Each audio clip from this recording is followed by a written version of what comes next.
Good evening, ladies and gentlemen, and welcome to the final hangout. Oh,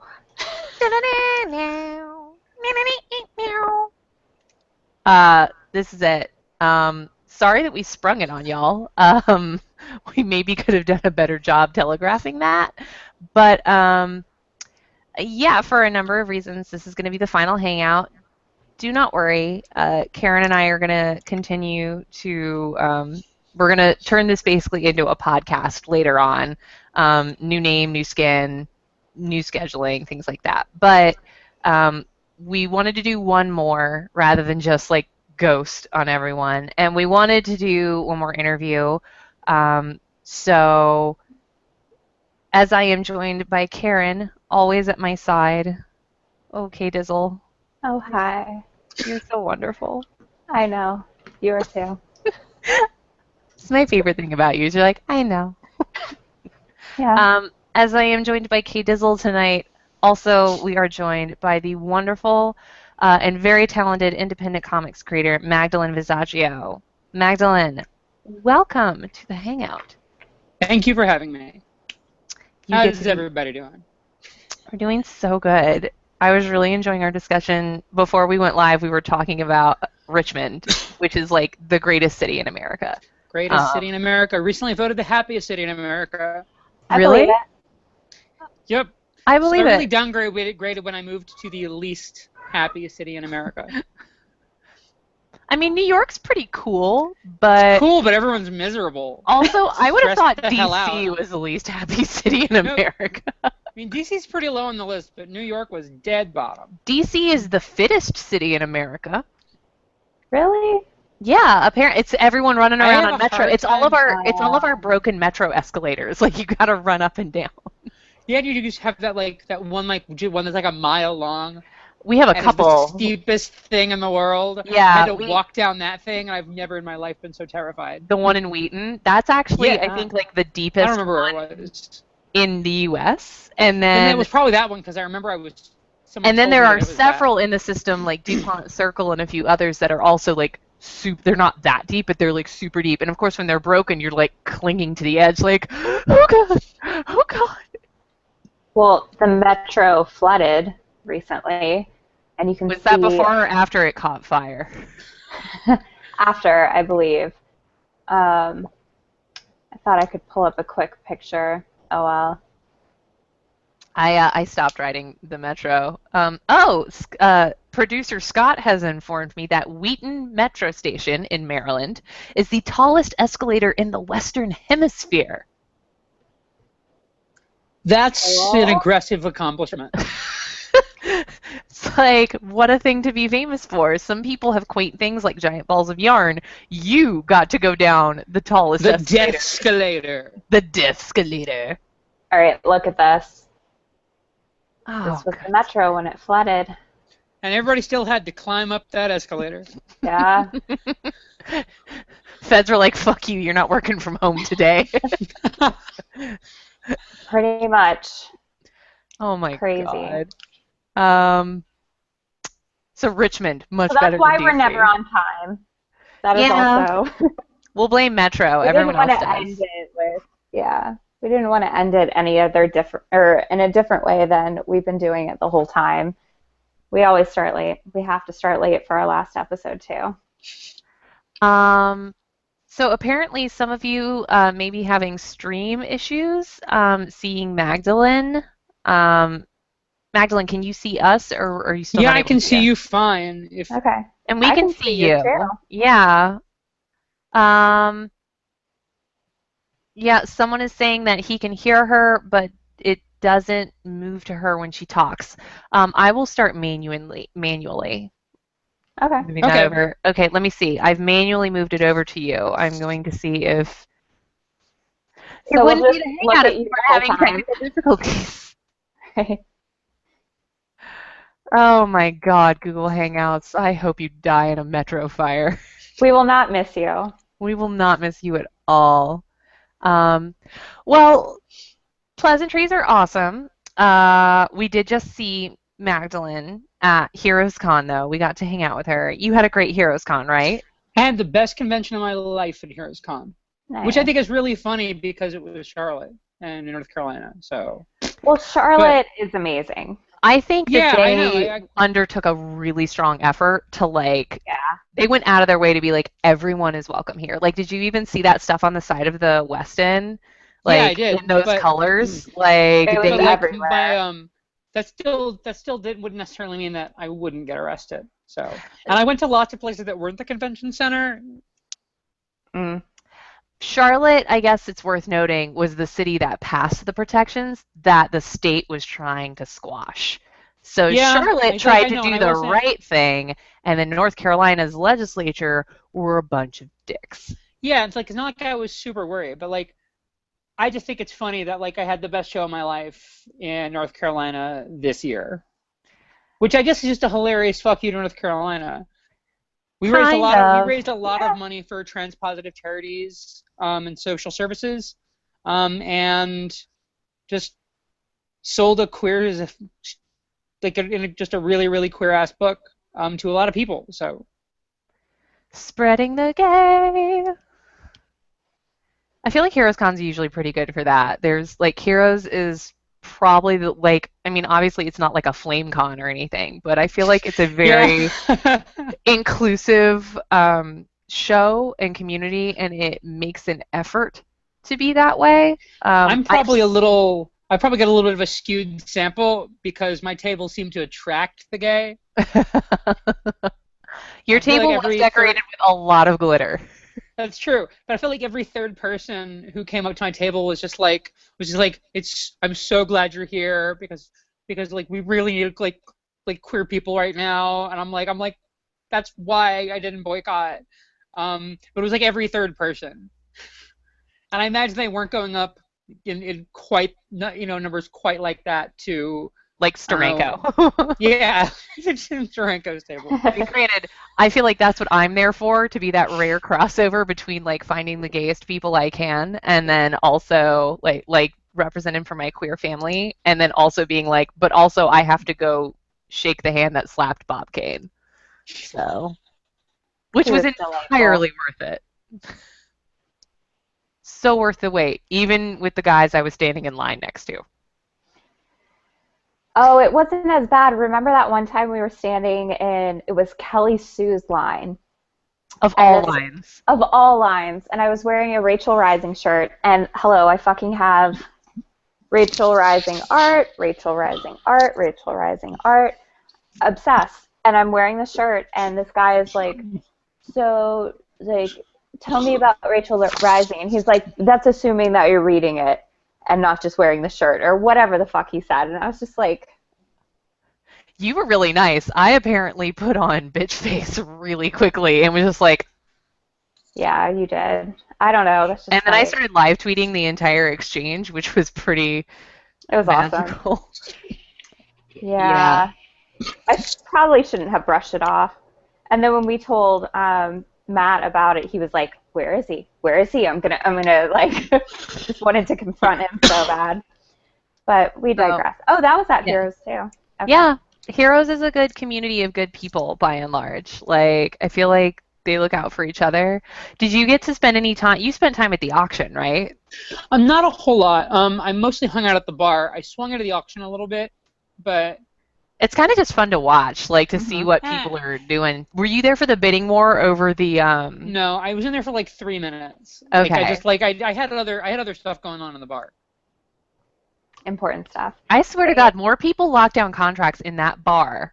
Like the I Weston didn't bar lock is down any not contract. aware. I didn't lock down any contracts. Still, the networking at the like most Yeah, bar cons are just people like shouting over each other trying to be heard, but people get business done in that Weston bar. yeah. I Like definitely made some very very healthy connections in there that I'm hoping will bear some fruit. I feel like someone should at some point let the Weston know so that they can make that like part of their marketing. Like, hey, like you want to get into sequential art and start making comics? Well, but like the big deal making con is SDCC. So Are you I'm pretty heading there? jazzed. Yeah, I'm actually it's gonna be the first one. I'm going pretty unexpectedly. Um, so it's actually really funny. So at excuse me. So at Heroes, I ended up hanging out a good bit with Brendan Fletcher, and We Love love him. yeah, and so Brendan. yeah, right. And Oh he my like God, was I made wonder, abundant. did he get notifications for tonight's show? No, I turned them off. Good. He used to get like berated with notifications. So he made it like abundantly clear to me. He was like, I don't know how, but you have, because I know you can't afford it, because we'd been talking about that kind of thing. He's like, but you have to find a way to get to San Diego this year. He's like, with Kim and Kim coming out like 2 weeks before the show, you have to be there. And so I made it happen. I talked to people and made it happen. Nice. That's awesome. We'll- let's hope it pays for itself. So do you have book space or? No, well, I mean, the Kim and Kim art team, Ava Cabrera and Claudia Aguirre, are tabling, but like, I'm just kind of gonna be there. I don't actually Awesome. know what I'm gonna do all day. I have some friends in San Diego. I might get lunch with them at some point. Wander to random people's booths and just like chill. Yeah, and I imagine at this point people might hear of me. So I'd be like, oh yeah, you know that Kim and Kim book? That was me. And they'll be like, oh shit. Actually, that's how Brendan Fletcher and I met. Because I had been kind of like privately freaking out waiting for someone in line for Babs Tarr, and he was like, they were like the person I was waiting for, and it was Katie Rex. And Brendan were just talking, and I was just kind of just looking over to like, Katie, we're almost us now. Are you gonna come, right? And so later on, he's walking around and he recognizes me and he sees Kim on the table, and he just kind of goes, "That was you? Aww. You're the nervous girl in Babs's line. You did Kim and Kim." Aww. He is so Canadian. Oh my God, he's the fucking He was wearing best. peak denim. He was. Oh yeah, denim was on in a- denim on denim on denim. Like, Loved it. And like the lumberjack beard and the peak denim. Yeah. and he Yeah. works it too. Oh. Yes, seriously. But We love you, no, Brendan. he's like an aggressively nice person, like to the point that it's almost a little in your face about it. You're like But, suspicious almost to a degree where it's like, how are you this nice? No, that's the thing. Is like no suspicion because he just radiates Yeah, I'm not sincerity. suspicious at all. He Maybe it was just like- the environment like, I was in at the I feel time. like- I was like, how are you this kind? What's going on? Like I'm thinking about it like he's got Lin-Manuel Miranda levels of just like he just loves the world. He Aw. does. That's like the best compliment. It is. That's like the nicest thing you can say about somebody. Hmm. Lin-Manuel Miranda is like honorarily nice and polite enough to be Canadian, despite being a native New Yorker. Like, Yeah. He's a New Um, York Canadian. yes, with a mix of the Puerto Rican. Yeah. Well, that's the Caño. New York Caño. Okay, I got you. I probably just made that up. That's probably not a thing. I don't think it's a thing. You're a creator. I'm not Puerto Rican. Fuck do You're I a know? creator. You created something. It's either that or like New Yorican or something. I can't remember. New Rican. But that's, I mean, Producer, that's the thing. producer Scott is now just tweeting me Hamilton lyrics because finally got him on the Hamilton train. Yeah. In New York, you can be a new man. Brendan Fletcher moved to New York. He already lives Oh. in New York. He's in Crown Heights. Oh, I thought he lived in Toronto. No, I mean he just moved there. We have vague plans to get coffee at some point. Stop it. I'm so jealous. I would love to have vague plans to get coffee. I know. Yeah, and I'm like, but I'd love to ask about it, whatever. Do it. Yeah, I know, but like, it's like, how do you say Brendan Fletcher, hey, let's go get coffee? You know? It's Yeah. like- you DM him and you go, hey, Brendan Fletcher, let's go get coffee. I've heard you're nice. Like, no, I mean, I know he's nice. I've met him several times now. Do it. just do it. Do it. Do Don't think it. about it. Fine. We'll make this happen on Twitter if we have to. We'll be like, hey, Brendan, why haven't you had coffee with I think he's been out Mags of town. Visaggio yet? Was he the one who offered? Yeah. So he offered, you have to be the one to follow through. That's the way the Yes. rules work. Okay, well, I'm terrible with social settings. So Yeah, because just like otherwise it's the person who I don't know offered how then tries to mores make the work. plan. They seem like a little too desperate. Like, hey, do you want to get Yeah, coffee? And then it's I like, feel hey, can we get like the if coffee? anybody's the desperate one in the situation, it's not Brendan Fletcher. But he's so nice, he probably doesn't realize that. Oh my God. I'm so glad we're doing this. Is exactly what I wanted from the final episode of this show, by the way.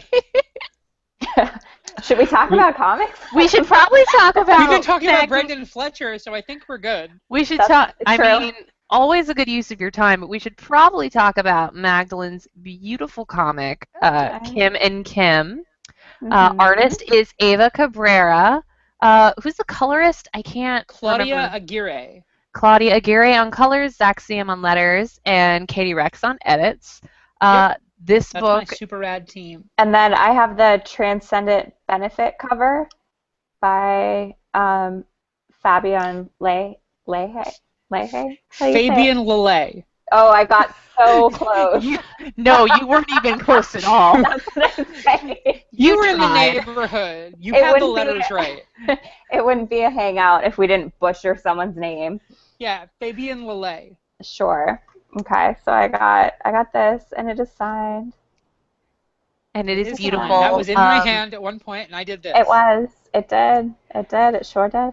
So, Kim and Kim is the story of two bounty hunters who happen to share Interdimensional bounty hunters. a name, and they're in an interdimensional sort of space in an omniverse where all of the spaceships are kind of like it's just like wheels underneath that go underneath and they move. Well, They're very not all of them. The idea was I just kind of wanted it to look like this sort of travel is accessible to pretty much anybody who's willing to put down a little bit of money. I think like what I'm focusing in on is the VW bus on the hover tires, Yeah. and Here then it the is. tractor taxi, which was my favorite thing I've ever seen. Yes. Like a John Deere converted into a taxi. It was like the Fifth Element by way of New Kent County. Like, Well, I had specified in the script that it should be roughly the size of like an 18-wheeler's like cabin, and they just ran with that. it turned It out has the amazing. smokestacks and everything. It does, and I love it. This honestly, like, the book does remind me a lot of The Fifth Element because you've Yeah. constructed a very unique sci-fi universe Well, that. the city in the opening is just straight up lifted from the Fifth Element. Oh, good. So I'm reading it right. So like Yeah. where like were you just like watching it on AMC one day and you were like, I gotta write this comic? Like what? I have no idea. This comic, like, there's not like a single thing where I was like, I want to do this book. Kim and Kim is just a whole bunch of things that I've wanted to do for a really long time, all kind of rolled into one. And you were like, because- let's Katamari Damacy this shit. Yeah, Like, basically, it's like I started with a title based on waiting in line behind a couple of people at a Starbucks, and it just sort of slowly started accumulating elements over a few weeks until it became vaguely what it is now. It's not like I started with like a really big interesting idea. But I've always wanted to do this kind of like bitch poor sci-fi story. I've always wanted to do something where you had cars flying around in space. I've always wanted to do a Han and Chewie story. So it's like the Fifth Element meets Broad City a little bit. Like, yeah, I call it actually Cowboy Bebop meets Broad City. Pretty regularly, and it's got a lot. I mean, it has a really strong Broad City vibe to it.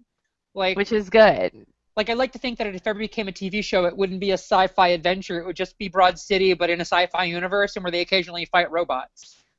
So, which Kim is Abby and which Kim is Alana? Neither Kim is Abby or Alana. They're not the same characters, and they're not the same kind of characteristics. If I was going to assign roles, Kim D would be Abby, and Kim Q, the one with the pink hair, would be Alana, but only because Kim Q has that same kind of basic quality of impulsiveness. Yeah, Kim D seems more responsible in No, the a thing is, in a but way. Kim D only seems more responsible. Like, she's trying so hard to, like, run a business, and she's not, like, pulling it off. Like, there's in the first issue, you guys have read it, so, like, you remember that, you know, the scene where they're, like, you know, chilling out on their van, right? This is just after Kim D was like, we have to do something responsible with what little money we have. We're not going to go get booze. And then cut, they're hanging out on their van drinking. Like, but she at least said we couldn't... probably shouldn't, but then gave in. Yeah, like slightly more responsible than. And the whole reason they're in this mess to begin with is because Kim Q had a terrible idea, and Kim D was like, all right. And then at the end of the issue, they have another terrible idea.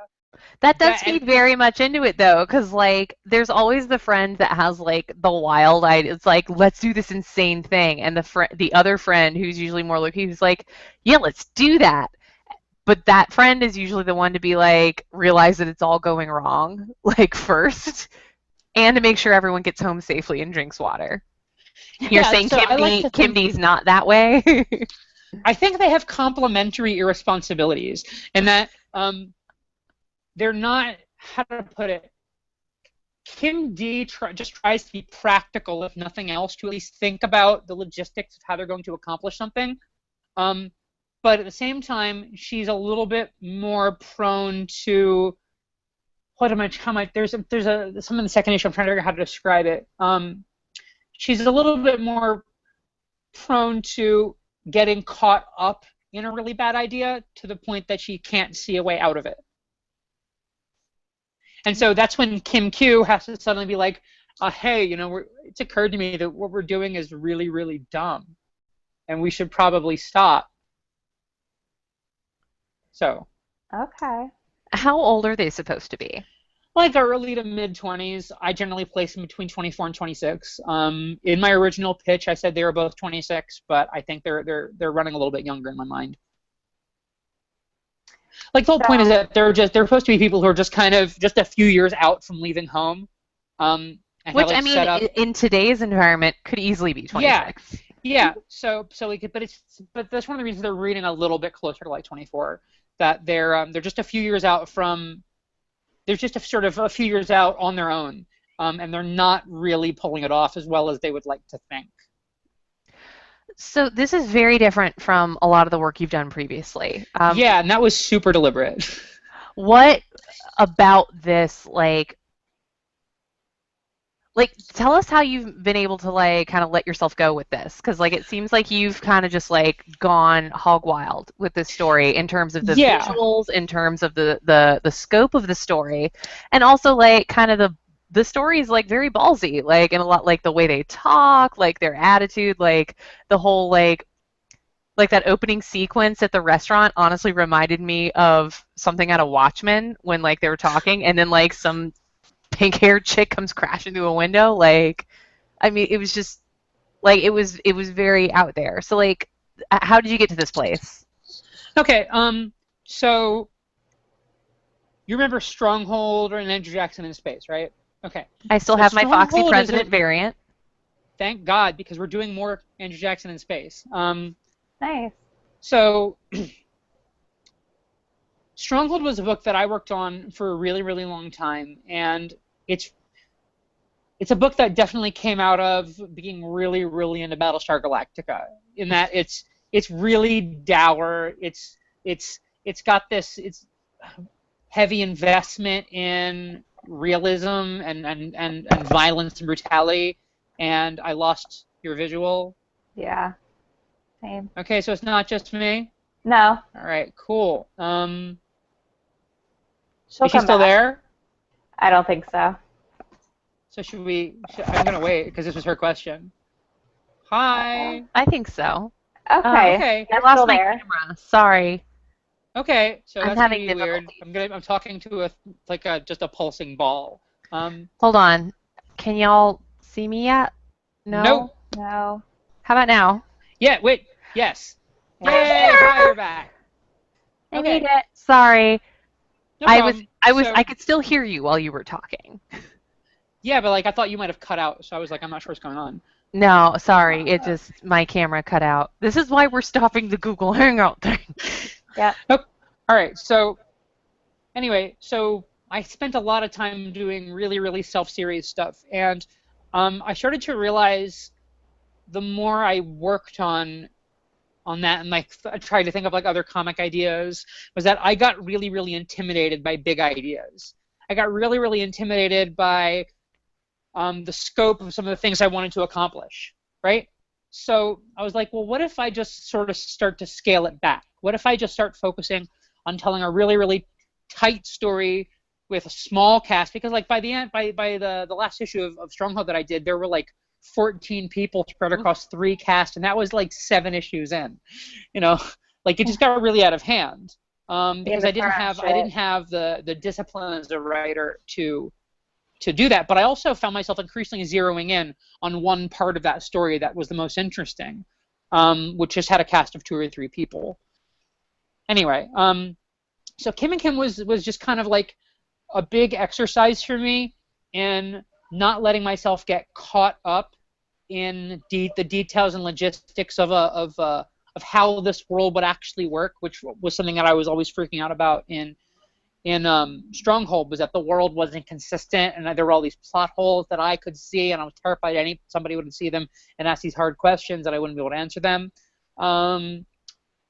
And to just do something that was just more aggressively focused on being entertaining. The other thing in terms of the voice, a really big influence there was this book by Imogen Binney called Nevada. I don't know if you're familiar with that book. I've not heard of it. I'm not surprised. It's big in like it's a super trans book and it's published by a trans press, but like it's like underground, blah blah blah. Anyway, it's a fantastic book and I highly recommend it. And it's like 190 pages long. You can read it in an afternoon. Can you get it on Amazon? You can. Okay. And if you have Kindle Unlimited, it's free. I can't read ebooks. It fucks with my vision. But I'm looking up Nevada by Imogen who? Binney, Binnie. Ooh, found it. Yep. This is how we spend more money. This is the one? Every time we do. Yep, that's it. Thank you, Prime account. I will have it in a couple of days. Cool. Let me know what you think of it. It's a weird-ass book, but I love weird-ass books. Well, if you like Kim and Kim, you'll kind of like this because I think of Kim and Kim as kind of being Nevada hooked up to a bunch of effects pedals. It's a really exaggerated version of that voice. Kim and Kim would not exist without that book. So a lot of like it's sort of brash atmosphere. A lot of the ways in which I handle narration in that book. The book's emphasis on like Kim and Kim's emphasis on aimlessness instead of being really like plot driven and focused on like moving the story forward, but just kind of like letting the characters kind of exist in this world and do what they're gonna do. All comes out of Nevada. I really like in the book how you have sort of one of the Kims has their internal narration going on, interacting with the frustration of the other Kim, and I don't know like what it example, is. I'm not sure what you're referring to. Like it's in like the first half of the book where like whenever Kim Q is like diving around, she's sort of answering Kim D in her head, like without being able to hear her. Talking about this. Yeah, like the pink boxes where she's just like she's talking to Kim D in her head, and somehow without even being able to hear Kim D knows what Kim D is frustrated about. Like my personal favorite moment with that is when I decided to reveal a major plot point, just kind of point blank, as being like, look, we're not going to worry about this. I just don't want a ton of dancing around the question. Here's the thing that you just know. So like I like to sort of break the sort of some of the media conventions and a lot of the conventions of kind of like this kind of space opera adventure thing, and just kind of like if not lampshade everything, just not deliver what's expected. So I like to like break suspense. Like you think the whole issue Dimension Go ahead. 12, that means, and then it's what Chem D just realized is that quilt is a polyform, a shape-shifting octopus native to Dimension 12. I just saved everyone a ton of dancing around the question. Well, yeah, because like I originally I didn't have that part, and I wrote that scene, and I was like, now I've got to go in and fit in like some kind of explanation into the dialogue, which they wouldn't do. So Right. I was I like, mean, that's classic comics, though. Like, to just do that and be like, here's your goddamn comics exposition. Like, yeah, but like you don't. I try to avoid your and goddamn then comics and exposition. then Thanos found the Infinity Gauntlet, which means this. Like, just I honestly think like I think the way you did it is just like a better kind of storytelling tool because it moves you past it. It's like, here's the information you need to know. Now go. Next page. Yeah, exactly. And one of the other things that I really like to do in this book is to not deliver on the payoff you're expecting. So like this issue doesn't like they spend the whole issue chasing this bounty, and then there's no big like. And I spend the first two times you see the bounty, like the character they're after, Tom Quilt, is I portray him as being very dangerous. He kills people, right? He's mysterious. You don't see his face. He's violent, and then you expect this big confrontation, and they just kind of she just sees him at a liquor store, whacks him with a bottle, and Yeah. throws her coat over him and tosses him in the van. They just And ran that's into after him. they've already given up on catching him at all. Um, and so again and again, that's kind of what I'm trying to do is to deny people the payoff that they're waiting for and to do something that's more unexpected. Like so in with a little bit of spoilers. So in issue three ends with the promise of a big fight scene, and then issue 4 takes place immediately after that fight scene, and then so in that whole like the next issue part, like next time in Kim and Kim at the end of issue 3, it goes we skip over the action part. Huh. I like it. I kind of like that stuff. I mean, that stuff is fun because it's not typical comics. Now, granted, I will say it is a risk because you have to be able to pull it off. And an example of, at least in my opinion, not pulling it off was in there was a recent issue of Sex Criminals that was very delayed, and within that issue, there's supposed to be this kind of argument between the two primary female characters, and in the middle of the issue, Matt Fraction basically does a fourth wall break where it's just Chip drawing himself on the phone with Matt, talking about how they don't know how to tell this part of the story. And Chip being like, well, why don't you just go meta with it, man? And it's supposed to be a funny joke. And it's kind of funny, but at the same time, I'm like, but you also just like didn't figure out a way to tell this, like to do this conversation. So I feel like you take a risk when you like break the conventions of storytelling. No, But I mean if you land it, like there's a reward there. yeah, you absolutely do take a risk, and that's something I think I worry about a lot actually, because I don't want to break conventions for the sake of breaking conventions, and I don't want to do it at the cost of telling my story effectively. So it's not like I'm doing it in places where I just can't figure out how to accomplish something. I try to do it in places where I think it moves the story in a more interesting way. So like I think you've also fit everything into a voice. Yeah. So that's the thing. Other thing is like it's consistent with how the Kims are relaying a story to you. So like I had no interest in starting the 4th issue with another big fight scene because there's a big fight scene later in the issue, but I have to have both because this first fight scene kind of sets a stage for the last issue. So I was like, okay, if I do these 2 fight scenes, well, there goes like 6 to 7, possibly 8 pages of a 24-page book. You know, I'm like, how much space do I want to waste on this when I have more important story work to be done? When all you really are going to get out of that fight, the only information you need is that it happened. Mm-hmm. And so I just start with, well, the fight happened. The fight happened. It's over. You know, like it was probably pretty entertaining. I'm really sorry that we missed it.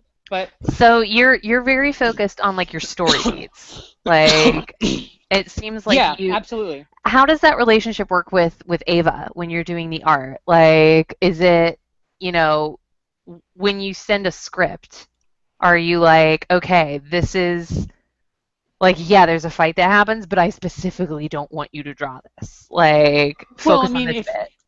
the thing is, like, in the script, she's not going to draw a fight if there's no fight in the script. Like, it's a detailed page by page script. So if I don't script a fight scene, there's not You're not Marvel methoding this mess. going to be. Oh no. Is she? You you froze up there? Am I I frozen or yeah, is everybody else frozen? I had a lag. Okay. Now I hear So you. okay, cool. So in terms of just how Ava interprets my scripts, she's actually really, really good at landing the beats effectively without a lot. I don't have to like go in and say, okay, well, you need to totally recompose this page because you have the emphasis all in the wrong places, or you have your panels ordered in a weird way so that it doesn't, deliver the way it's supposed to. She's a really fantastic visual storyteller. The only times I've had to go in and make significant like changes to any art of hers was there was one issue where I think this was kind of just a language barrier because her English isn't amazing. I think my panel descriptions were a little unclear as far as she was concerned. So I had to go through and clarify what was happening in this panel because she had just misread my description. Okay. And as a result, the page made no sense. And I really wish at some point she'd been like, hey, so why are they suddenly standing around if they were in space a second ago? She just ran The with it. Octopus Man is playing a guitar now? Why? Well, the Octopus Man does play guitar in the second issue, so. I'm a genius. I've unlocked the story. Yep, that's the key to the whole thing, too. I might as well not even buy it now. I do want to know, where does Kim Q's guitar come from? Kind of, when she's fighting, it just comes out of nowhere. Like, no, she wears it over her back. But she's got a sling around her back. Panels before, okay, so. Then that's just a mistake. Okay, it happens twice. So you see here she is, and then in the page. She's got a pocket. Oh, she keeps it in the van. Okay.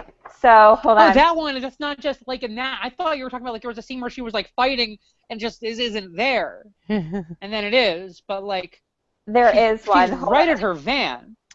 Karen, stop being nitpicky. I'm not. Don't be nitpicky, this is fine. It's like my anatomy stuff. It just stands out to me. So here, see how she doesn't have it?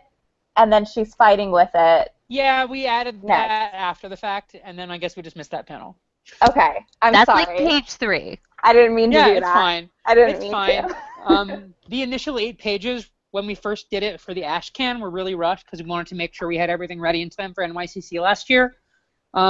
So we were just like going through and like frantically trying to make sure everything was working. And in however many rereads of this issue, none of us have ever caught that. So thank you. Well, because it happened at the beginning. She was ruined for me forever. I'm sorry. It happened at the beginning, but it happened at the end too. But she just got it from the van. So I thought like it was like a pocket guitar, and when she brought it out, like Mary Poppins. Yeah, let's go with that. It's a Mary Poppins guitar. I mean, it might be. They have. Thing is, though, I like to think that like if they had hammer space, that like they wouldn't just keep all their shit stored on top of their van when they're flying through space. Which I do love about them. I love their like space hobo lifestyle. They have an apartment, but they don't spend a lot of time in it, and they're constantly late on their rent. They are never in it. Well, I mean, when do we see it? We finally see it at the end of the 3rd issue, and then it's kind of in the 4th one some. Squatters' rights? I mean... No, they have a landlord. Like, the whole reason that everything in this book is happening is because they're trying to make rent on time. That's such a New York City story. Oh my god. They're so behind on their rent. Like they're so desperate that they're willing to take this they're willing to try to like snipe this high stakes bounty because then like, hey, then we'll have rent for a while. Oh my god. No, that I think you may have like was this intentional like stumbling on like the current zeitgeist of how people like recent graduates from like anyone from '08 on is willing to like debase themselves and do anything, like kill people, like sell stuff on the street just to like make their rent, like because that's Yeah, I the way mean, it is I now. wasn't thinking about it in those terms, but I mean, that's been my experience too. I mean, You may I'm a have grad. I graduated in '09, and this book is about, in a lot of ways, my experience of my early to mid 20s. You know, I got out of college and I took a job working for my dad's best friend as his personal and administrative assistant, which mostly just meant I kind of sat alone in an office all day waiting for a phone to ring so he could yell at me. you were on Twitter a lot, so that's I No, mean no, part of not how I back got. then, not back then, Oh, not back then. okay. This This is was before we in knew you. 09. This is in 0910, so this is a Oh, long time ago. I've been out of college for a while at this point. you're talking to an '07 grad, son. Yeah, I'm just saying, so it's not like I was in college like in 2014. I mean, but I was grad school. Oh, you went to grad school? Okay, then, because I I thought we didn't were the same age. finish.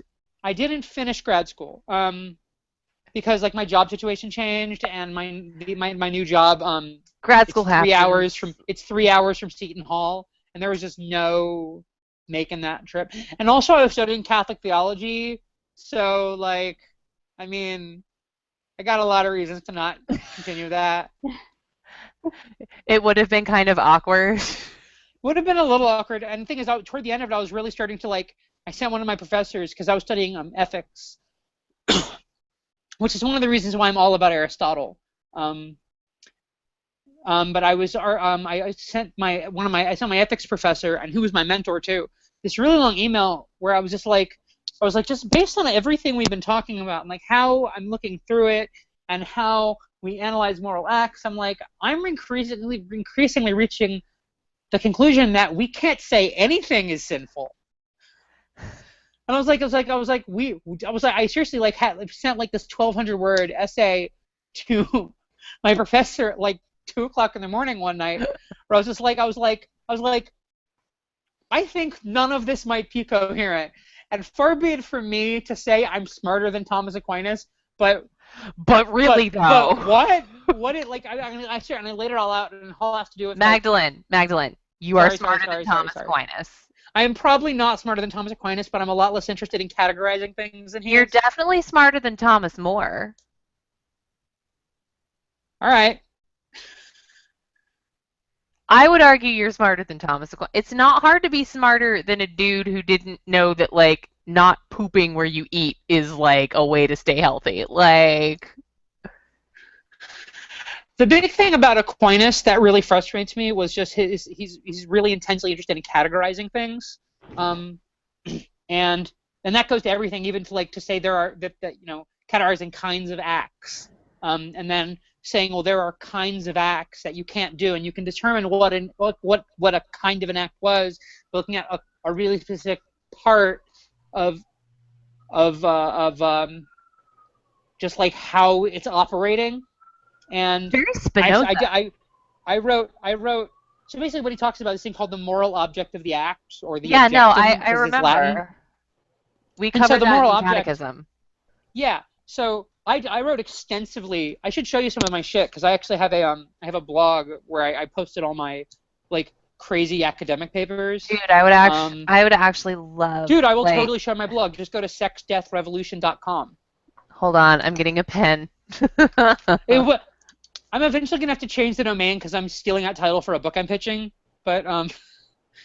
But yeah, so like the whole idea is that like the moral object of an act is not identical with intent, but the more that I started to break down how intent functions, because I studied Elizabeth Anscombe a lot, whose whole thing is on how Mhm. intent operates, in determining what pardon in determining what we are doing, how our intent works in that. I started to realize that like intent's kind of the only thing, because intent subsumes everything else. And so if we can if intent is dominant, then the moral object isn't something we can ever locate. And so like You I realize got that you're really like way clearer than like both of the philosophy professors that I had in college. Like I took an early well. I'm modern. lucky in that I focused on this. This is my specialty. Yeah, I So took if this they early weren't modern philosophy specializing, class and I like I considered myself a smart kid and I was like, because they're talking about like they started us with Descartes and then we moved on to Locke and Berkeley and Spinoza and a few. Berkeley. I love Berkeley. But anyway, he's a crazy person, but I love him. Um, Nothing exists except in the mind of God. Like that's the Matrix basically. That's some ballsy philosophy. Leibniz, Yeah. that was the other one I did. Oh yeah, Leibniz. Leibniz. I friggin' love Leibniz and like the monadology and all this stuff. Sorry, but like we're on like my special nerddom and I never get to express. But like so Oh, intentionally monads. crazy. Sorry, like I have to get this out. I know nobody listening cares anymore, but I don't care. Allison So cares. like I'll drink my wine. I so do like care. it's like that we can It's not talk your about blog. any kind like if you see someone jogging down the street, right? You can talk about what they're doing in like a million different ways, and they're all totally accurate things that they are trying to accomplish. So like you can say they are trying to get to the end of this street. You can say that they are jogging because they want to be healthy. You're saying they are putting one foot in front of another. You can say they don't want to have a heart attack in 20 years. You You can can say they're say they're trying to trying, relieve stress. yeah, you can say they're trying to get fit so they Multiple can, purposes to one act. yeah, and that all, but all of these are totally valid descriptions. And they're all also a component of one another. And so because of that, what happens is you can call any single one of these the kind of thing that this person is doing. As a result, it gets really, really difficult to pin down what any kind of act really is until you start looking at intent. And intent is so multivalent that it's hard to ever really pin it down. Anyway, I did a whole paper on this. That's how it relates to lying specifically. So I'll show you that later. We can talk about Um, comics again now. that was the most intellectual discussion we've had on this show, literally ever. I Yeah. mean, I'm philosophy is like the other thing that I do. So, and I never get to do it anymore because I do comics all the time now, and I don't have brain power. I have the same problem with my, well, since Hamilton, I can let my like history nerd fly, Me but too. That's the other thing that I do. so I was definitely listening to This One is Last why we're Time on friends. repeat before we went live because one last time, relax, have a drink with me. Lots of nostalgia.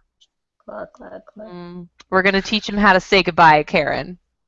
Yep. I'm so glad you're Hamil trash. Oh yeah, I'm the worst. I got super addicted to that after my friend So, Elena who's your saw like my Hamilton character?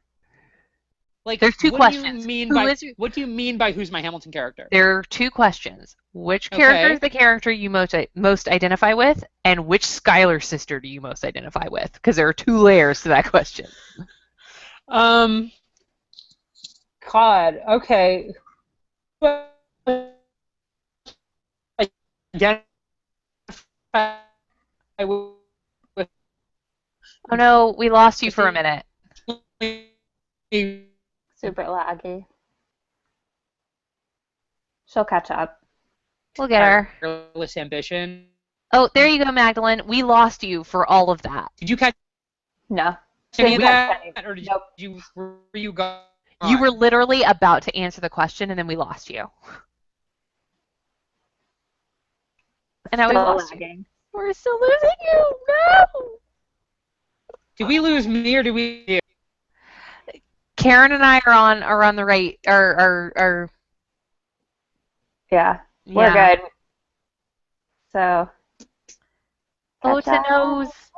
This happens all the time. Don't Oh, worry it does. about That's why we're not doing this. I mean, well, Okay. yeah. No worries. Now It's Google Hangouts. Okay, Okay, so are you're we good good. now? Go. Yeah. it. Yes, Go. we got All you. right. So So, I probably most I, I probably most identify. I see all my lists coming off. Okay. Anyway, so I probably most identify with Alexander Hamilton himself, just in terms of I'm pretty arrogant, and I do think that I'm always the smartest person in the room, and I do have that kind of like ambition, and I think on paper all the time. That why do you write like you're running out of time? Yeah, I write like crazy. So it's kind of hard for me to not identify. Sorry, like my light keeps changing because like I'm getting light primarily off my monitor here. Okay. Yeah, because sometimes you're Anyway, really dark. so yeah, I know. It's basically whenever I lose someone else's picture, and then there's She's less light coming off mine. Anyway, she's super Italian or she's less Italian.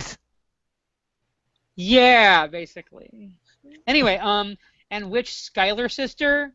Um, Peggy, totally. I mean, of No, the Peggy yeah, was a definitely Peggy. I'm badass. definitely Peggy. Y'all know the But no, story of like what probably. I Peggy mean, probably did being when her house got invaded, right? I nope. do not know. Okay, so the British during the war, the British troops wanted to quarter in her father's home. This is when all the girls still lived at home, and they had a little brother. And so all of them went to hide because the troops were breaking into the Schuyler Manor, and they realized, oh God, we left the baby. Their baby brother was like downstairs, and Peggy snuck downstairs in a house full of spies, rescued the baby, got back upstairs, and they all got out of the house. Damn. And Peggy, she's a badass. So of the two of ones in the show, probably Angelica more, Hmm. but I don't identify with Eliza at all. Eliza is like this pure, beautiful cinnamon roll. If I'm identifying with anybody, it's Hercules Mulligan. When they knock you when they knock you down, you get the fuck back up again.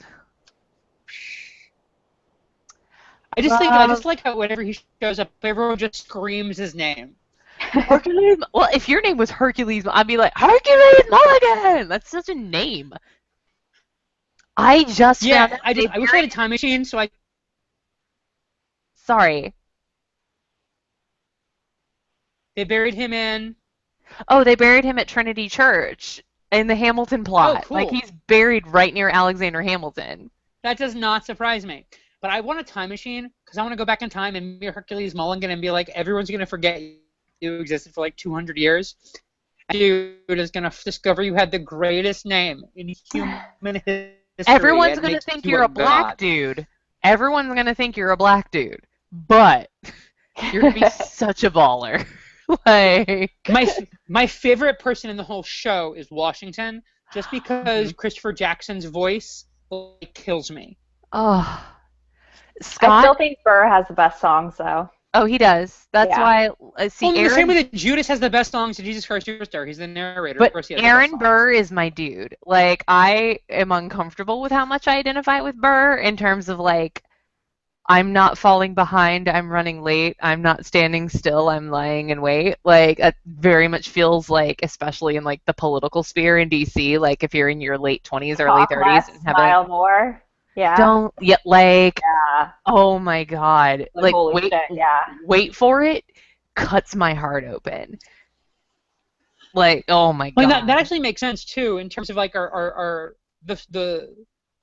career paths. So like It's in like college, like everyone's surpassing you, and you're like, I'm still smart. yeah, Like my and so favorite. like I'm Oh, have you read the Hamilton, the book of the musical? no, That I have not. I have not. I have mine right here. I was showing it to my husband earlier. My favorite. It has Lin-Manuel's full annotations of all of the songs.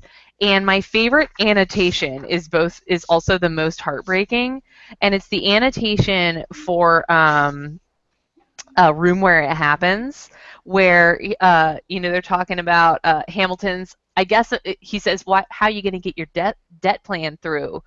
Oh, I guess I'm gonna finally have to listen to you talk less, mama, and it's really fun. And my favorite annotation is when he says, like, again, we're tipping Burr towards where he needs to get by the end of the song. Hamilton is saying, if I act like you, I can get this deal done, which leaves Burr asking the question, why am I, who act like me all the time, not invited to this dinner? It just hurts me in my soul. Yeah, that's some shit. Ugh. Sorry, This I is know some I'm fantastic like technology here. I'm sorry. I know I'm like talking over people because I'm like Hamiltoning and it makes me obnoxious. Sorry. It's cool. It's cool. Everybody loves Hamilton. Everybody. And if you don't, you just don't know it yet. You do. You will. Yeah. Exactly. I didn't love Hamilton, Don't and know then it yet. my office wife went and saw it and wouldn't stop fucking singing it. And then I realized that it was on Apple Music, so I just got it. And Yeah, now it's that's in how my I life. got it. Exactly. Took me 9 months to Really? get Because my Scott friend on Alana board. sang a bunch, so you got it?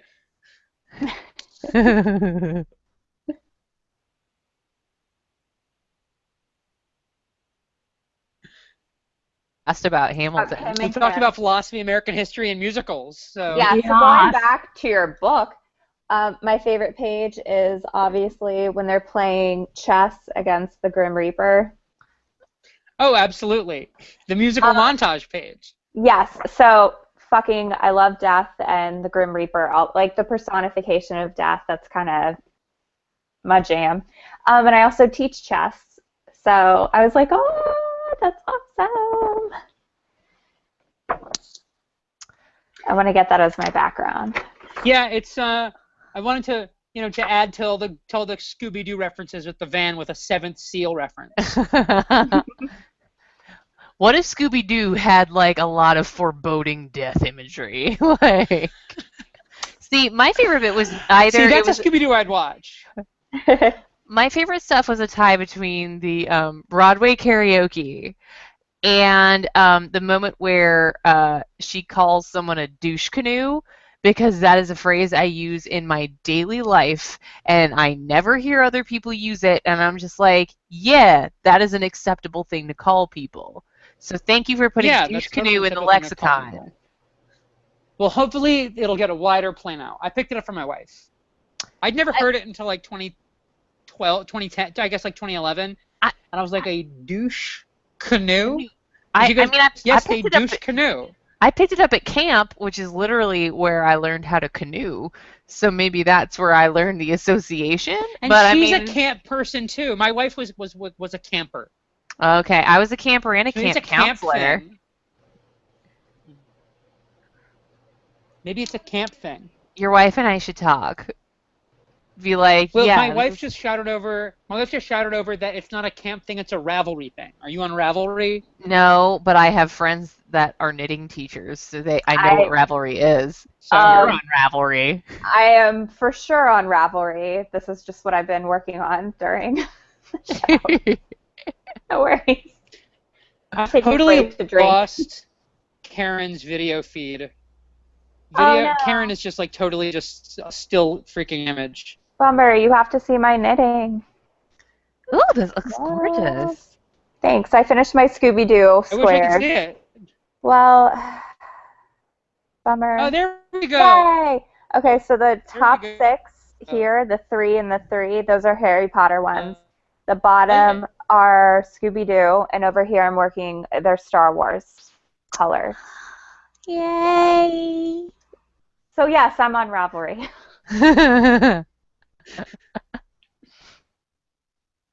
um, so again, going back to your comic with Kim I'm and not. Kim, how many I don't issues know do you how have to do planned? anything like crafty.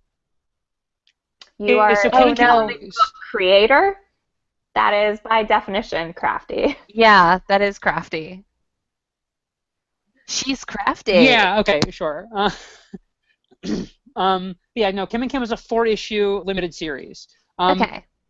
I'm hoping to get another volume out of it next year. And I feel like it's a book that's going to be doing really well in stores. So I have every reason to believe that Black Mass is going to give me more issues down the line. But at this point, it's going to end in October.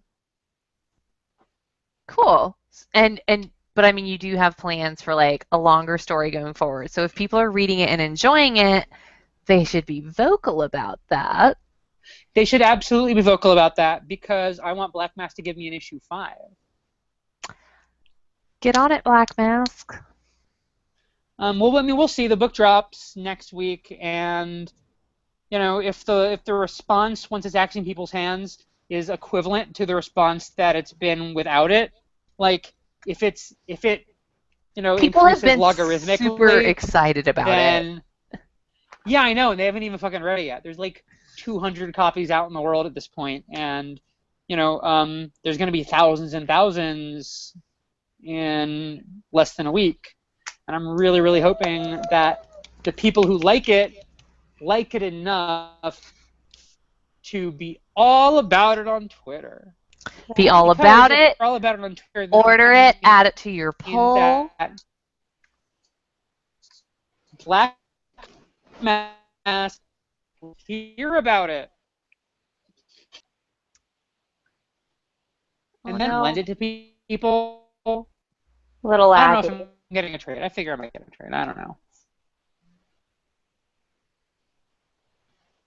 We can never go home got a hardcover. Why shouldn't Kim and Kim?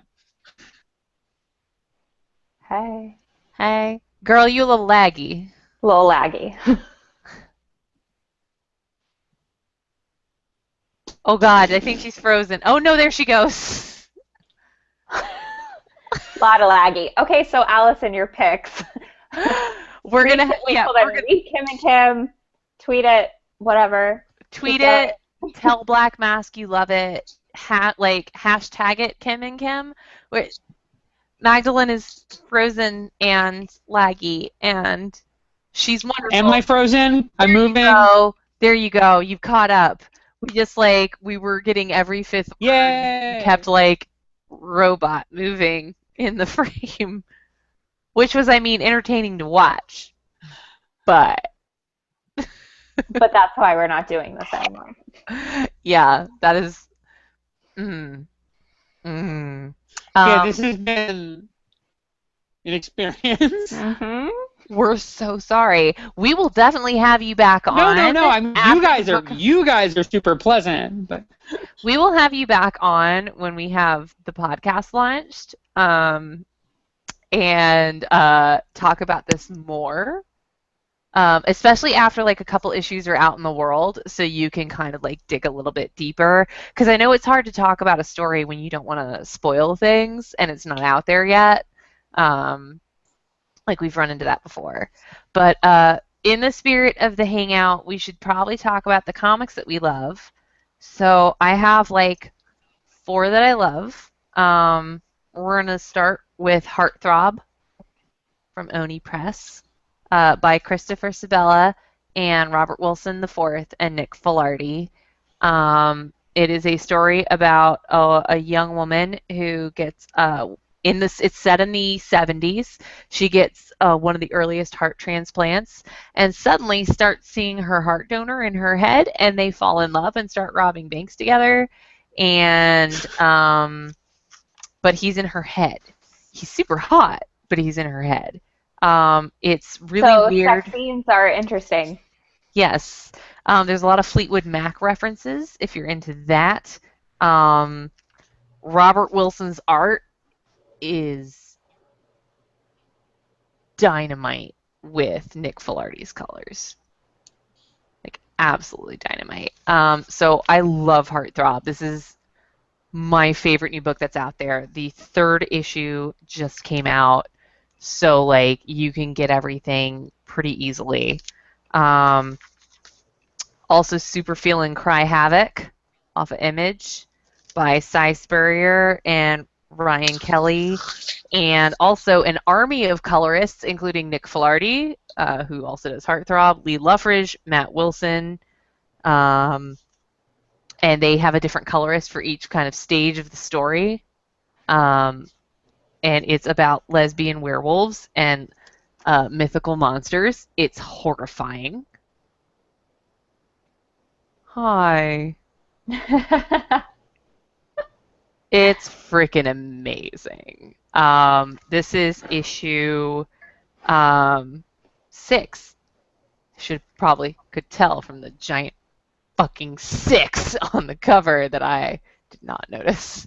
But super unique, super amazing.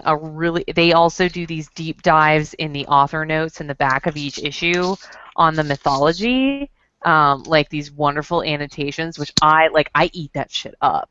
Like, I love when you put your, like, reference annotations. Like, I'm a Turabian girl. Give me all your endnotes and your footnotes.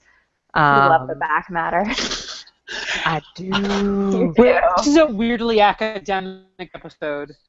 It is, but you know what? I'd have it no other way because this is my shit. Yeah. Um, Less academic, Darth Vader. I love this book. Like I love my cats. Like I treasure this book as a sentient entity. Kieran Gillen, Salvador LaRocca. Um, it's more fun than it has any right to be, given how like unfun Darth Vader actually is as a person. It's actually about to end. This is issue 22, and they're ending at issue 25. And in this issue, he fights a cybernetic rancor. So, like, you know, if you're a Star Wars fan, you might be into that. And then finally, and this is the big one, Cryptocracy. It came out this week from Van Jensen and Pete Woods. It's a Dark Horse book. It's creator owned. It's basically kind of like it's very X-Files. It's a little bit fringe. There's a lot of government conspiracy going on and some Illuminati shit, but also like a lot of humor. And I'll say there's a lot packed into this first issue, almost too much. Like, I think it's a little bit crowded, but it sets up a concept that's really interesting. And I think it'll be like when it gets to stretch its legs in the next issue and the issue after, it'll be fantastic. Basically, the idea is that like the Illuminati is divided up among specific families, and there's an actual organization at work. Like the Illuminati is a formal structure. So like Lazarus, like if you can imagine Lazarus and the X-Files had a baby, it might be this book. Um, and like the you're seeing it all from the perspective of the Illuminati organization. So you're seeing bad things happen to people, but you're seeing it from the perspective of, oh God, this mission went wrong. Like, oh God, this thing is out of place, as opposed to like the being on the other side of it as like a person where like horrible things just happen to you. And it's like an inversion that sort of like makes you almost root for the horrible conspiracy. It's really good. The art's great. It reminds me a little bit of Carl Kerschel's work on Gotham Academy. The color work is also excellent. I'm trying to find the name of it. Let's see. The colorist is... Oh, I think Pete Woods does the colors as well. So, good job, Pete Woods. So yeah, Cryptocracy, brand new. Pick it up. That's it for me. All right, so for me, I stocked up on Matt Kint and Cullen Bunn like I do every year at Heroes. Pretty much just buy anything that wasn't out last year, so that way I am always up to date, and I like buying it straight from the creators. So first up, Blood Feud, which is written by Cullen Bunn, art by Drew Moss, colors by Nick Filardi, right? I believe. Yep. Yeah, colored by Nick Filardi, designed by Dylan Todd, lettered by Crank, edited by Charlie Chu. It's about a group of good old country boys like Cullen Bunn can do. It's a horror story like Cullen Bunn can do. It's a vampire story, but not like you would typically. Not like standard. Yeah. I'm not done with it, but I have felt sick on many occasions reading this. Like your nightmares from Harrow County. I had legitimate nightmares from... Dear Cullen Bunn, we love you, but please stop traumatizing Karen. Yes, I have these here. God, why do I do this to myself? Because you love horror. I do, and I love me some Cullen Bunn. So I also got Death Follows and Empty Man, which I have both of these digitally. But I like having the trades too. So, but this is good. This is very new. actually don't know if it's out yet. I think it came out this week.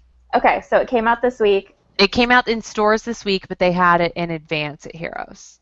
Got it. So yeah, made me feel sick. That's my recommendation. And then Department H by Matt Kint is really good. I talked about that at length last episode. But the third issue just came out. So if you want to jump on a new series, go ahead and do that. It's really good. It's a mystery novel, deep ocean exploration, and they used to be deep space explorers. So it's good. That's pretty much it. I've been reading Preacher too. I'm so proud of you for finally starting Preacher. See, but the thing is, okay, I have attempted to start it many times.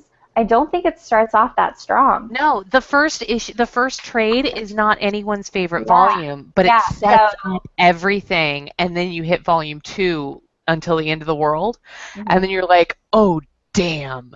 Yeah. And then everything just goes from there. So I'm still having to get through the first trade. Because it is, I will. The show is really good. I've only seen the first episode because I watched the first episode and then I was like, oh, I should read it. Does that mean you're not listening to my podcast? I'm devastated. Oh my God. Are you surprised? No. Maybe one day. Maybe one day. I mean, I am doing it with Mike Garvey and he's delightful. Yes, but hearing his Aussie takes on like Texan stuff is really entertaining. I never thought about that. He like does his impressions of Jesse sometimes, and it's my favorite thing because Dominic Cooper's Texas accent is atrocious. So like, so it's good. Preacher podcast, for those of you who don't know, Allison and Mike Garvey have Gone to Texas at Gone to TX show. I mean, apparently it's good. Magdalene, what are you with all your creating? Do you have time to read? And if so, what do you like? I have time. I don't have money. I had to pare back. I used to have like a 30 some odd book full, and I had to pare it down to about 11 books. And I've been picking up in dribs and drabs because money is just super tight. Because comics doesn't pay anything. So I do have a couple of things that I've gotten recently, and I figure, first off, as a matter of conscience, I feel that my pick has to be Jade Street Protection Services, which was written and drawn by two of my best friends in the world, and which I happen to edit, so it's also my book. And Jade Street is, the Breakfast Club meets Sailor Moon. It's a that's a hell of a Venn diagram. Yeah, it's a really fun magical girl book about a bunch of kids who meet in detention at their magical girl academy and decide to bust out because no one was there to watch them and just go chill in the city, and then they kind of like wander around for a little bit, and then they accidentally stumble upon this big conspiracy thing involving their school that they have to then deal with. It's by Katie Rex and Fabian Lillet, and it's incredible. Because I helped. So, and I also finally grabbed the trade for Paper Girls. I had read the first couple issues of it, but then I fell out of it because, again, broke.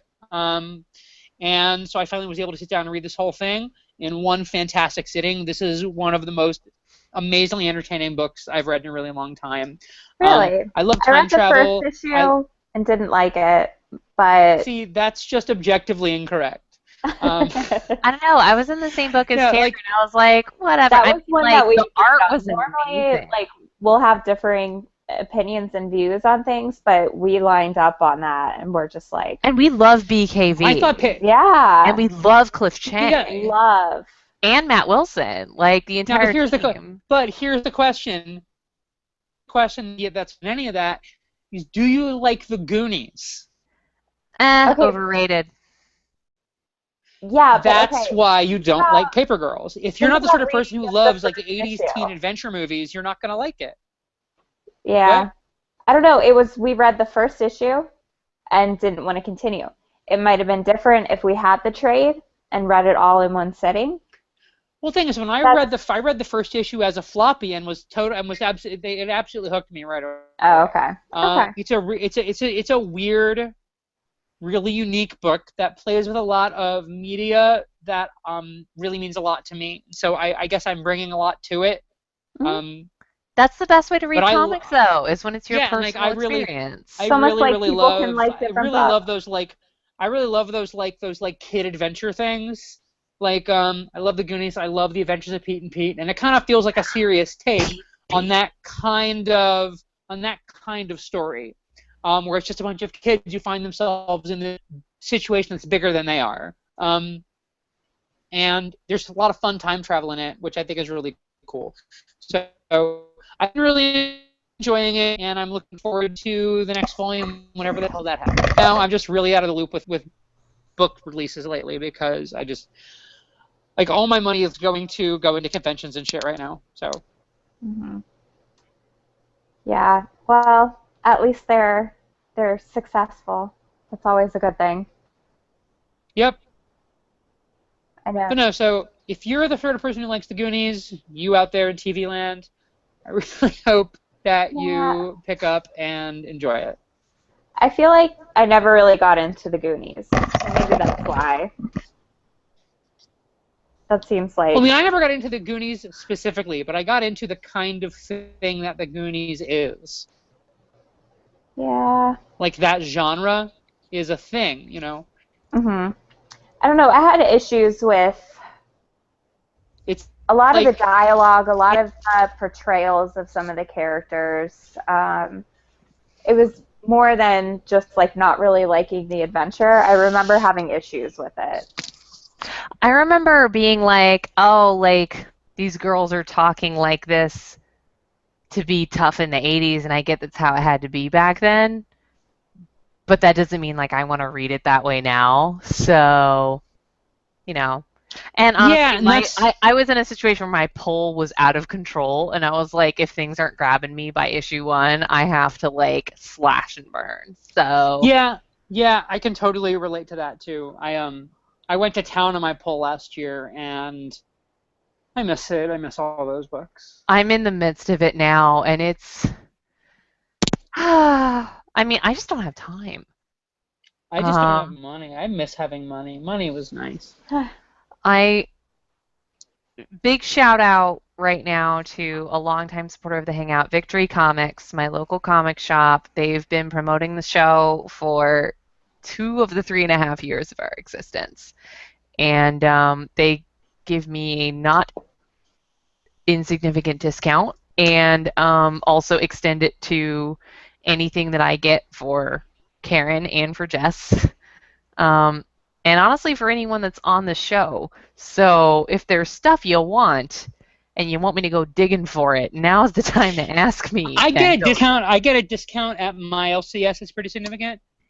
Um, it's and I want to make sure I'm supporting. Supporting my LCS also So supports I Democratic tried causes not to shop it. by default because my LCS is the official LCS of Jeff Weaver.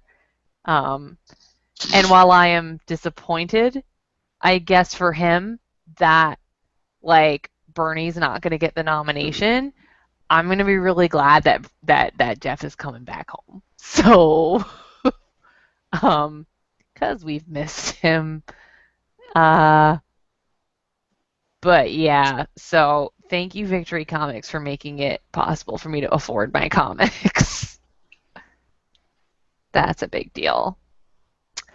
Um, This is not a cheap hobby. it's not. Yeah. And that's the weirdest thing about it, right? Like they keep releasing these special issues that are $4.99, $5.99, and it's like, oh, you got to actually think about it if you don't just have cash to burn to be like, well, man, $5.99, Yep. that's the price of 2, 3 comics. Um, so that book better be like a 10 out of 10 or it was not worth your fucking money. Like, damn. So I don't know, man. Like mm, it's a thing. Uh, it's funny because I remember when Karen and I both came to the Hangout. I don't think our polls were very big. I think I was pulling like 15 books. Mine was close to 30 at the time. Okay, At my most, it was like 76 at my or most it was 78. like I forget. 67, and that's I Yeah, share a poll with my husband, so like that's a thing. that was Um, You insane. guys are making me look pathetic. look, At my peak, my poll was 33 books. okay, but I'm married to a Green Lantern fan, and there was a point where there was 5 Lantern books, and he gets all of them. Okay, and I was a new comic reader, so I literally couldn't get enough. Yes, you And were getting Yeah, every. I was a new comic reader when I was 8, so yeah, I didn't have any money then either. I go through like these periods of time. I go through these periods of time when I'm like, yeah, all the money on all the comics. And I'm really hoping I get back to that soon. I really, really miss coming home with like a big stack and like sitting on my couch and just like spending the whole like See, morning going through them. I I'm have lucky if I get 2 or anxiety when 3 I think books at this about my point. big stack of unread. I have like 4 months worth of unread comics, and I like have anxiety thinking about it. I think I left a bunch of comics in a hotel room in Chicago, like that I hadn't read yet. I lost, like I realize I have a And problem. that's just like significant investment of money too. So Whoops. Um, so like I guess like we've talked about comics and we've talked about Kim and Kim. I would like to take a moment to talk about the Hangout and the end of it and what's next. We've talked in the short form about it, but I know there are some of you who've been with us for a very long time, since February of 2013, according to this necklace that Carrie gave me. When Jessica randomly messaged the two of us asking, "Hey, do y'all want to talk about comics online for like a half an hour?" And we were like, "Yeah, okay." And she didn't tell us she was broadcasting it. We okay, knew we knew it was going to be recorded. We didn't know that it was being broadcasted live. Don't make her. okay, so we Fuck did. We that. knew it was being recorded. We didn't know it was live. And then she was like, "Hey, just so you know, we had like 16 viewers." And I was uh, and that was the beginning of the Hangout. She was like, "Do y'all want to do that again?" And we said, "Yeah, sure." I was Um, babysitting at the time. That I is the know. only episode where I'm like, not at either my house or my boyfriend's house. um, and I have to say, first off, the Hangout united me with two of the dearest friends I've ever had on this planet, and that would be Karen and Jessica. Also, it united us with a bunch of the people who like started out as like fans of the show, like Mike Garvey and Chris Hogan and Juan Nunez. And while we haven't gotten to meet Juan in And we person, cannot list all the people no, because we can't. that's I'm not, just thinking of she's not saying, yeah. like the people that like come to mind because like I've this year I got to finally meet Chris in person, and Mike just surprised us at Heroes Con. He flew from that Australia was to Charlotte. amazing. Wasn't that fucking awesome? So That was oh, I can't remember who it was who told me, but like when someone said that Mike Garvey was here, I shot out of my chair. so I was like like, what? last year when he came, he had planned it for a year. Like it had been a long-term planned vacation. Like his like every other year he came to the States. And usually it was to go to Vegas to a Star Trek convention. So this time he changed it to go to Heroes Con. And so last year was the origin of GarveyCon. And then this year he was originally planning to come at Christmas time to stay in Virginia. And we were like, "You'll stay with us, you'll come with us to our families, whatever." And then he messages me before we're recording the Preacher podcast to be like, "So I may not be able to come at Christmas." And I'm like, "What the fuck, dude?" And he's like, "'Cause I decided to come to Heroes Con and you can't tell anyone." Um, except I'm psychic and I predicted it. Except for that Scott accidentally spilled it to Karen on the way to the fucking airport. Okay, we were driving to the airport, and I was like, for some reason, I just keep feeling like Mike's coming. And Scott was like, oh no, he's coming tomorrow. It's like, And wait, I'm what? like, you son of a bitch. Like, it was so funny. But we were so happy to have him, and he definitely spent like 40 hours in the air to spend roughly the same amount of time in Charlotte. Um, Yeah. and that was super cool. And we would not have, like, Mike was literally one of the first fans of the Hangout. That's how we met him. Chris Hogan, I know I had been talking to before then, Unlikely Nerd on Twitter, but he tuned into the show, and I know he's watching tonight. Juan Nunez. I'm trying to think of everyone else, and I only know people by their usernames, so I'm like, fuck, I don't know real names. But every And you one know of I'm you, bad with names, and I I know. know we're forgetting a lot of people. 'Cause, If you've ever tuned into Ken, the Hangout, we love you. yeah, Ken Godberson. Ken Godberson, you're amazing. You've been And yeah, there are just so many. We can't no. do this. This is Let's a dangerous thing to do. let's stop. I know, I'm sorry. I'm the worst. If you've ever been part of the Hangout family, we love you. We started doing this for us, and we kept doing it because we were having fun. We should also probably say thank you to all of the creators that we've had on the show, and that includes you, Magdalene. Thank you for being our final interview. We will definitely be talking to you again in the next phase of what we're doing, but I'm really excited that we got to close this out with you because I'm super partial to Virginians.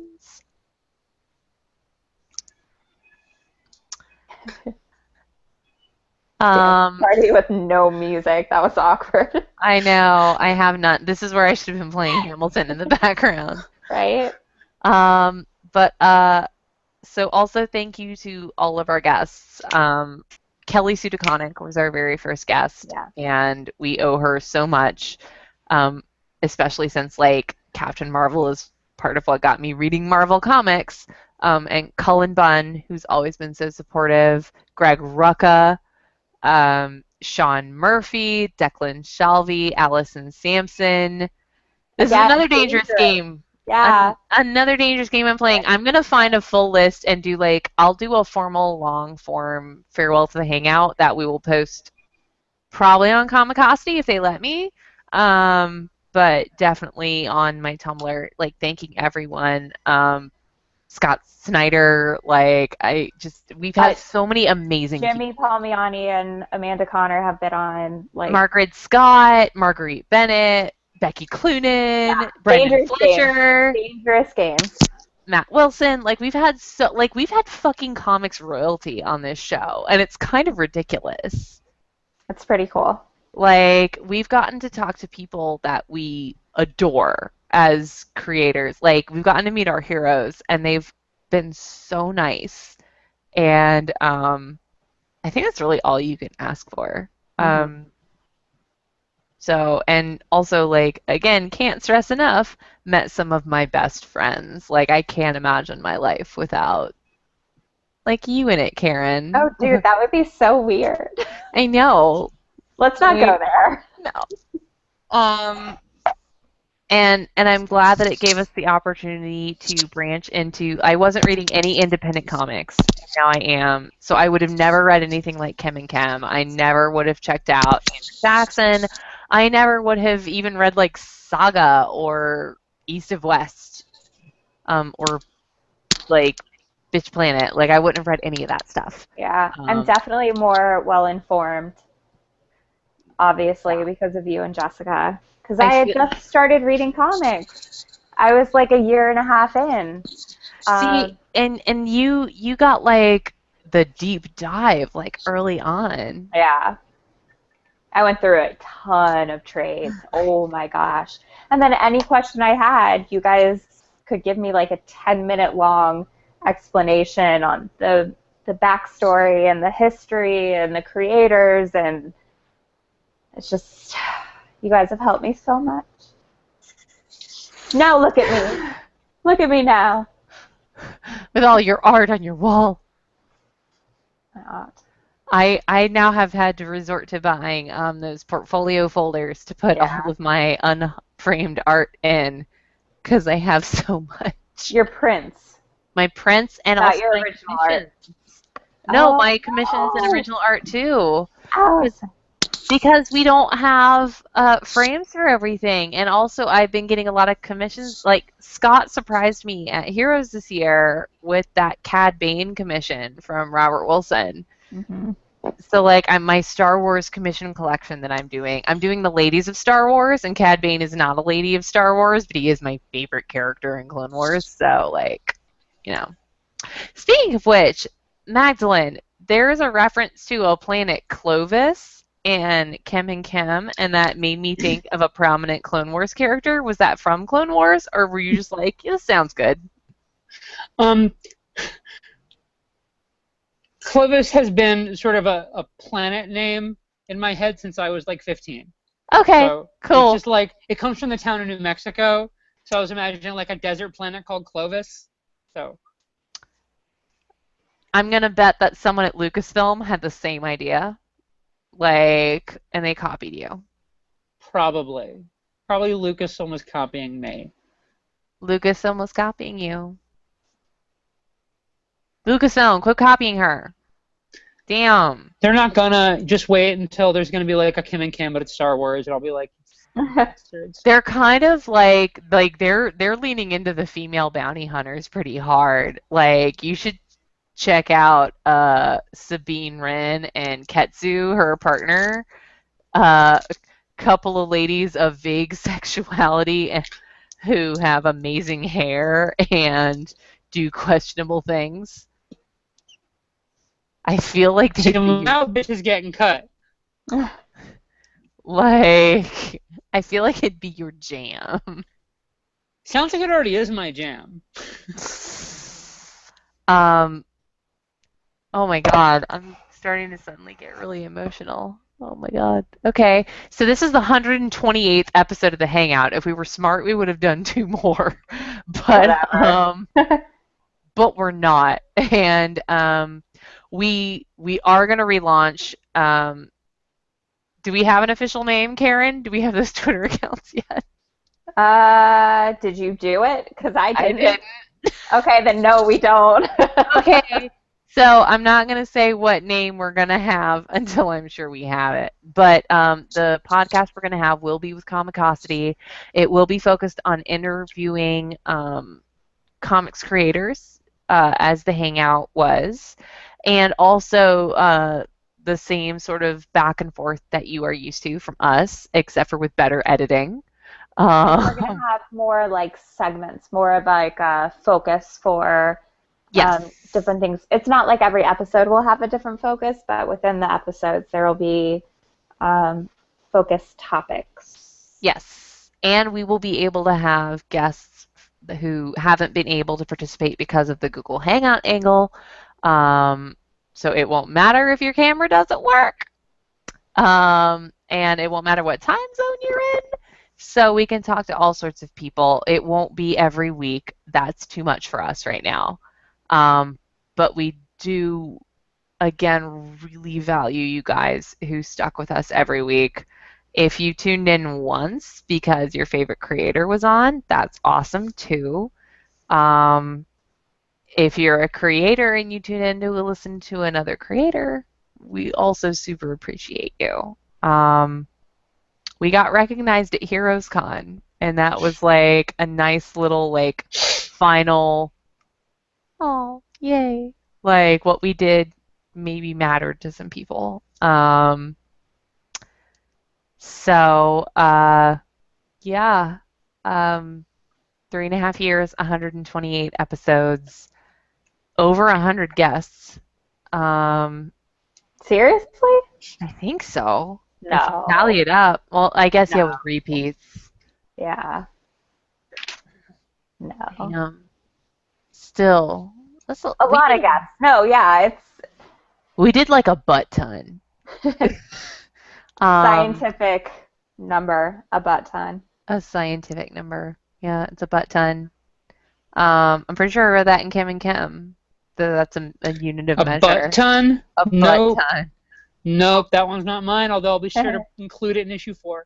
Do Please. it. I mean, that sounds like a Because that's scientific. the one that I'm still in the middle of, so. That's Do a unit of measure. That's better than a parsec is a butt ton.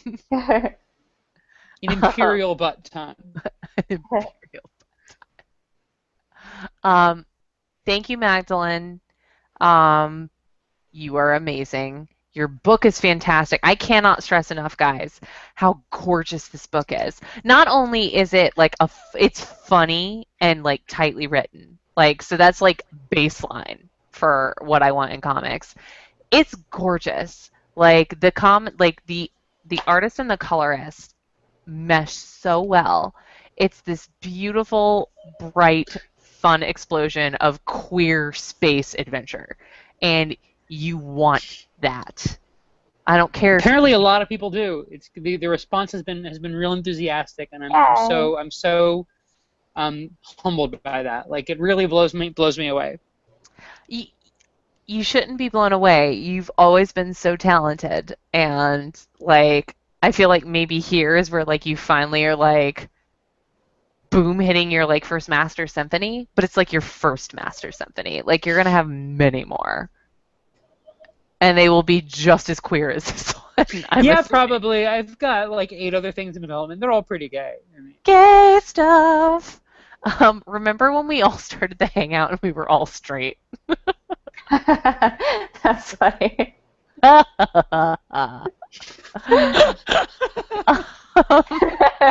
yeah. Once Things upon a time. things change. I think comics make people queer. I think they do. That's it. I think they make us all like super gay in a way. Um, you know what? We're all better for it. Okay. Absolutely. Absolutely.